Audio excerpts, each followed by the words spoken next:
É o seguinte, é uma notícia que eu já ia dar no final do último bloco, mas que não deu tempo, e aí se somou no intervalo uma nova notícia. Então eu vou por parte para criar suspense aqui na cabeça dos ouvintes que ainda não estão sabendo. É o seguinte, a juíza Maria de Fátima Labarrère, do TRF4, negou a admissibilidade do recurso de Lula ao STF contra a condenação de 12 anos e 1 mês por corrupção e lavagem de dinheiro no caso do triplex do Guarujá. Na decisão, a juíza do TRF4, que é o Tribunal de Segunda Instância, afirmou que não prosperam os argumentos da defesa do Lula em relação à imparcialidade do juiz Sérgio Moro, nem sobre um possível excesso da acusação.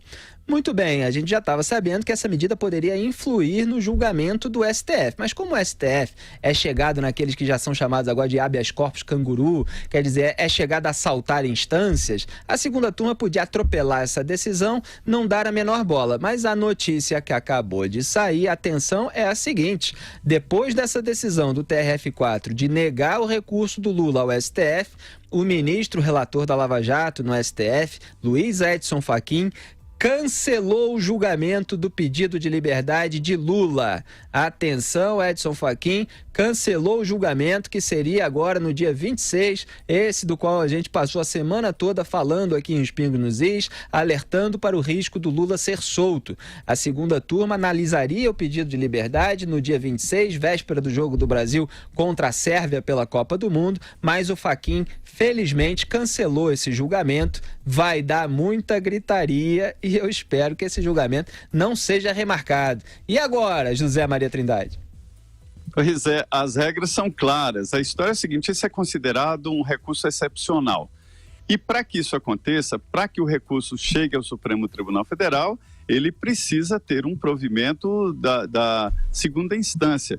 E com esta recusa da juíza, significa que esse pedido de liberdade do ex-presidente Lula não pode chegar ao Supremo. O ministro Edson Fachin, que é o relator, entendeu, portanto, que o pedido está prejudicado e que não pode ser decidido pelo Supremo Tribunal Federal. No caso, o ministro Edson Fachin poderia decidir de forma monocrática, mas aí ele mandou para a segunda turma. E ao verificar ali de que não houve a concessão por parte da juíza para o pedido do ex-presidente Lula, ele, portanto, nega a possibilidade de julgamento e cancela o pedido. Evidentemente que o presidente da segunda turma, ministro Ricardo Lewandowski, poderá tomar uma decisão diferente, mas isso é muito difícil porque o Edson Fachin é o relator do processo e ele é como se fosse o dono, né, dessa estrada que o processo tem que andar no Supremo Tribunal Federal. Então, entendo que a juíza não aceitou esse pedido extraordinário, que não é todo pedido que chega ao Supremo.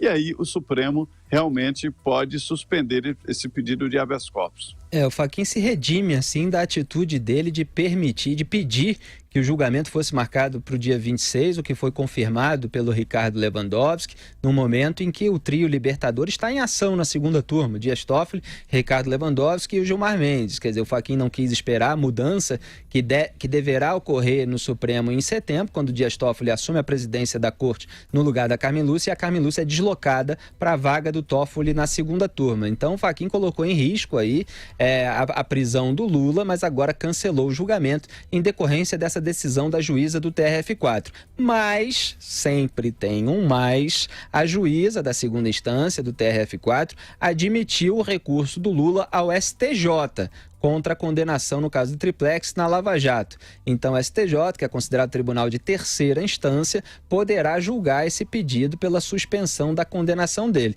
O que acontece é que o risco de o Lula ser solto numa decisão do STJ é muito menor do que numa decisão da segunda turma composta por 2 ministros indicados por ele próprio, né? No STJ ele só tem tido derrota, lembrando que foi um placar de 5-0 contra o habeas corpus pedido pela defesa do Lula na primeira vez, e depois voltou um pedido de liberdade que foi negado pelo ministro do STJ, Félix Fischer. Então eu espero que o STJ negue também e o Lula continue na cadeia, condenado em razão do caso do triplex do Guarujá, e depois, ainda esse ano, deverá ser condenado também no caso do sítio de Atibaia. E a decisão do ministro Fachin pelo arquivamento do pedido de liberdade que foi feito pela defesa do ex-presidente Lula, ele também acaba deixando de lado aquele pleito alternativo de prisão domiciliar, porque ele foi apresentado sim como uma alternativa no caso de não haver a aceitação do pedido de liberdade. Então tinha esse pedido que parte da defesa negou, não é, que o advogado negou que tivesse solicitado a prisão domiciliar, mas estava incluído aí nesse pedido aí de liberdade do ex-presidente Lula.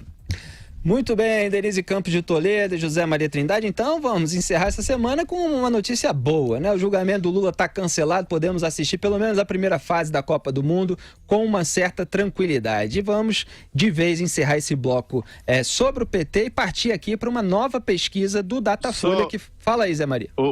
Só para dizer, Felipe, que eu vejo uma certa arrogância na defesa do ex-presidente Lula e isso queima etapas. Veja bem, esse pedido de defesa, esses argumentos, esse habeas corpus, já passou pelo plenário do Supremo Tribunal Federal, claro, o máximo da justiça brasileira. Então, queimou todas as etapas, todas essas possibilidades no STJ e no próprio Tribunal Regional Federal, porque ninguém vai mais confrontar uma decisão do plenário do Supremo. Eu vejo uma arrogância, queimou etapas e foi prejudicial à defesa. Exatamente. Eles tentam de tudo, eles mudam um pouquinho, né? Não é exatamente igual ao habeas corpus, esse pedido de liberdade por meio de uma suspensão da condenação, mas está sendo recusado, principalmente aí pelas instâncias inferiores.